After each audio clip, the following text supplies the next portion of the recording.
ನಮಸ್ಕಾರ ವೀಕ್ಷಕರೇ, ವಾರ್ತಾ ಭಾರತಿ ಟಾಪ್ 20 ನ್ಯೂಸ್ಗೆ ಸ್ವಾಗತ. ಇವತ್ತಿನ ಟಾಪ್ 20 ನ್ಯೂಸ್ನಲ್ಲಿ ಏನೇನಿದೆ ಬನ್ನಿ ನೋಡೋಣ.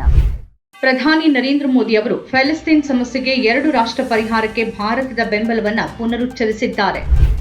ಕೇರಳದ ವಯನಾಡು ಜಿಲ್ಲೆಯ ಮೇಪ್ಪಾಡಿಯಲ್ಲಿ ಸಂಭವಿಸಿದ ಭೂಕುಸಿತದಲ್ಲಿ 3 ಮೃತಪಟ್ಟಿದ್ದು, ಅವಶೇಷಗಳ ಅಡಿ ಕನಿಷ್ಠ 10 ಮಂದಿ ಸಿಲುಕಿರುವ ಶಂಕೆ ವ್ಯಕ್ತವಾಗಿದೆ. ಸ್ಥಳದಲ್ಲಿ ರಕ್ಷಣಾ ಕಾರ್ಯಾಚರಣೆ ಮುಂದುವರೆದಿದೆ.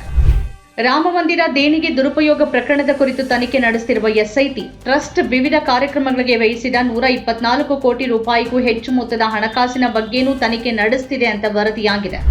Tamil Nadu CM C Joseph Vijay ಮತ್ತು ಟಿವಿಕೆ ನಾಯಕರು ಕರೂರು ಕಾಳ್ತುಳಿತದ ಸಂತ್ರಸ್ತರ ಕುಟುಂಬಗಳನ್ನು ಭೇಟಿ ಮಾಡೋದನ್ನ ಹಾಗೂ ಅವರೊಂದಿಗೆ ಮಾತನಾಡುವುದನ್ನ ತಡಿಬೇಕು ಅನ್ನೋ ಡಿಎಂಕೆ ಪಕ್ಷದ ಮನವಿಯನ್ನು ತಿರಸ್ಕರಿಸಿದ ಸುಪ್ರೀಂ ಕೋರ್ಟ್. ಕಾಕ್ರೋಚ್ ಜನತಾ ಪಕ್ಷದ ಎಕ್ಸ್ ಖಾತೆಯನ್ನು ಮತ್ತೆ ಸಕ್ರಿಯಗೊಳಿಸುವಂತೆ ನಿರ್ದೇಶನ ನೀಡಿದ ದಿಲ್ಲಿ ಹೈಕೋರ್ಟ್. ಬರಗಾಲ ಪರಿಸ್ಥಿತಿ ನಿರ್ವಹಣೆಯಲ್ಲಿ ನಿರ್ಲಕ್ಷ್ಯ ತೋರುವ ಅಧಿಕಾರಿಗಳ ವಿರುದ್ಧ ಕಠಿಣ ಕ್ರಮ ಕೈಗೊಳ್ಳಲಾಗುತ್ತೆ ಅಂತ ಕಲಬುರಗಿ ವಿಭಾಗ ಮಟ್ಟದ ಪ್ರಗತಿ ಪರಿಶೀಲನಾ ಸಭೆಯಲ್ಲಿ ಎಚ್ಚರಿಕೆ ನೀಡಿದ ಸಿಎಂ ಡಿಕೆ ಶಿವಕುಮಾರ್. ಫ್ರಾನ್ಸ್ ಅಧ್ಯಕ್ಷ ಎಮಾನ್ಯುಯಲ್ ಮ್ಯಾಕ್ರಾನ್ ಅವರು ಸಿರಿಯಾಗೆ ಭೇಟಿ ನೀಡಿದ್ದ ವೇಳೆ ಅವರು ತಂಗಿದ್ದ ಹೋಟೆಲ್ ಸಮೀಪ ಮಂಗಳವಾರ ಬಾಂಬ್ ಸ್ಫೋಟಗಳು ಸಂಭವಿಸಿವೆ ಅಂತ ಭದ್ರತಾ ಮೂಲಗಳಿಂದ ಮಾಹಿತಿ. ಡಿ ದೇವರಾಜ್ ಅರಸು ಅವರಿಗೆ ಕಾಂಗ್ರೆಸ್ ಮೋಸ ಮಾಡಿದಂತೆ ಸಿದ್ದರಾಮಯ್ಯ ಅವರಿಗೂ ಕಾಂಗ್ರೆಸ್ ಮೋಸ ಮಾಡಿದೆ. ಮಾಜಿ ಸಚಿವ ಬಿ ಶ್ರೀರಾಮುಲು ಹೇಳಿಕೆ. ರಾಜ್ಯದಲ್ಲಿ ಉಂಟಾಗಿರುವ ಬರ ಪರಿಸ್ಥಿತಿ ಹಿನ್ನೆಲೆಯಲ್ಲಿ ರೈತರ ಸಾಲ ಮನ್ನಾ ಕುರಿತಂತೆ ಸಮಗ್ರ ಪರಿಶೀಲನೆ ನಡೆಸಿ ಸೂಕ್ತ ನಿರ್ಧಾರ ತೆಗೆದುಕೊಳ್ಳಲಾಗುತ್ತೆ ಅಂತ ತಿಳಿಸಿದ ಮುಖ್ಯಮಂತ್ರಿ ಡಿಕೆ ಶಿವಕುಮಾರ್. ಎಕ್ಸ್ಬಾಕ್ಸ್ ಮುಂದಿನ 1 ವರ್ಷದ ಅವಧಿಯಲ್ಲಿ ಸುಮಾರು 3200 ಉದ್ಯೋಗಿಗಳನ್ನ ಅಂದರೆ 20% ಮಂದಿಯನ್ನ ಕೆಲಸದಿಂದ ಕೈ ಬಿಡೋದಾಗಿ ಘೋಷಣೆ ಮಾಡಿದೆ.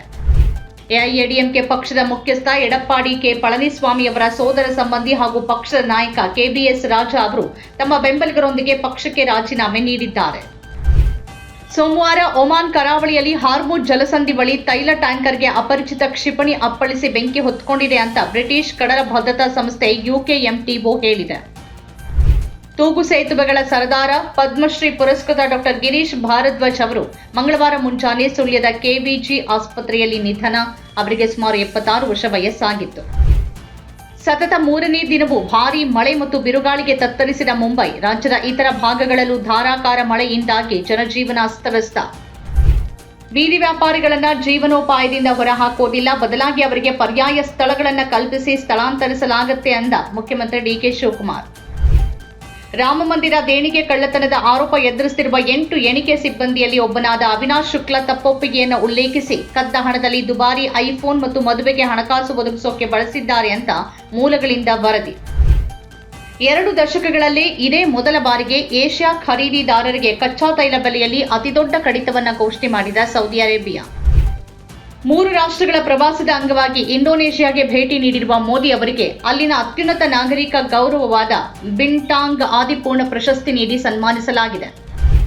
ರಾಜ್ಯ ಸರ್ಕಾರಕ್ಕೆ ಬಿಜೆಪಿ ಉಚ್ಚಾಟಿತ ಶಾಸಕ ಎಸ್ಟಿ ಸೋಮಶೇಖರ್ ಅವರು ಬಹಿರಂಗ ಪತ್ರ ಬರೆದಿದ್ದು, ಇತ್ತೀಚೆಗೆ ಬೆಂಗಳೂರಿನ ಹೊರವಲಯದಲ್ಲಿ ನಡೆದ ಕಲ್ಲುದ್ವಾರಿ ದುರಂತ ಪ್ರಕರಣದ ವಿಚಾರವಾಗಿ ಪತ್ರದಲ್ಲಿ ಉಲ್ಲೇಖಿಸಿದ್ದು ಗಂಭೀರ ಆರೋಪಗಳನ್ನು ಮಾಡಿದ್ದಾರೆ. ರಾಮ ಮಂದಿರ ದೇಣಿಗೆ ಕಳವು ಪ್ರಕರಣಕ್ಕೆ ಸಂಬಂಧಪಟ್ಟಂತೆ ಮಾಜಿ ಪ್ರಧಾನ ಕಾರ್ಯದರ್ಶಿ ಚಂಪತ್ ರಾಯ್ ಮತ್ತು ಟ್ರಸ್ಟಿ ಅನಿಲ್ ಮಿಶ್ರಾ ಅವರು ಕೇವಲ ತಮ್ಮ ಹುದ್ದೆಗಳನ್ನಷ್ಟೇ ಅಲ್ಲ, ಬದಲಿಗೆ ಟ್ರಸ್ಟ್ನ ಸದಸ್ಯತ್ವವನ್ನು ಕಳೆದುಕೊಂಡಿದ್ದಾರೆ ಎಂದ ಟ್ರಸ್ಟ್ನ ಖಜಾಂಚಿ ಮಹಂತ ಗೋವಿಂದ ದೇವಗಿರಿ. ನಮ್ಮ ಕಾರ್ಯಕ್ರಮಗಳನ್ನು ನೀವು ನೋಡ್ತಾ ಇದ್ರೆ ನಮ್ಮ ಚಾನೆಲ್ ಅನ್ನ ಸಬ್ಸ್ಕ್ರೈಬ್ ಮಾಡಿ, ಪಕ್ಕದ ಬೆಲ್ ಐಕಾನ್ ಒತ್ತಿ ನಮ್ಮನ್ನ ಬೆಂಬಲಿಸಿ. ಹಾಗೆ ನಮ್ಮ ಕಾರ್ಯಕ್ರಮಗಳನ್ನ ಲೈಕ್ ಮಾಡಿ, ಕಮೆಂಟ್ ಮಾಡಿ, ಅದನ್ನ ಬೇರೆಯವರಿಗೂ ವಾಟ್ಸ್ಆಪ್ ಮೂಲಕ ಶೇರ್ ಮಾಡಿ. ನೀವು ಹೀಗೆ ಮಾಡಿದಾಗ ನಮ್ಮ ಚಾನೆಲ್ ಮತ್ತಷ್ಟು ಜನರಿಗೆ ತಲುಪಲು ನೀವು ನಮ್ಮೊಂದಿಗೆ ಸಹಕರಿಸಿದ ಹಾಗಾಗುತ್ತೆ. ಇದು ನೀವು ಯಾವುದೇ ಖರ್ಚಿಲ್ಲದೆ ಕೆಲವೇ ಸೆಕೆಂಡುಗಳಲ್ಲಿ ನೀಡಬಹುದಾದ ಸಹಕಾರ. ಧನ್ಯವಾದಗಳು.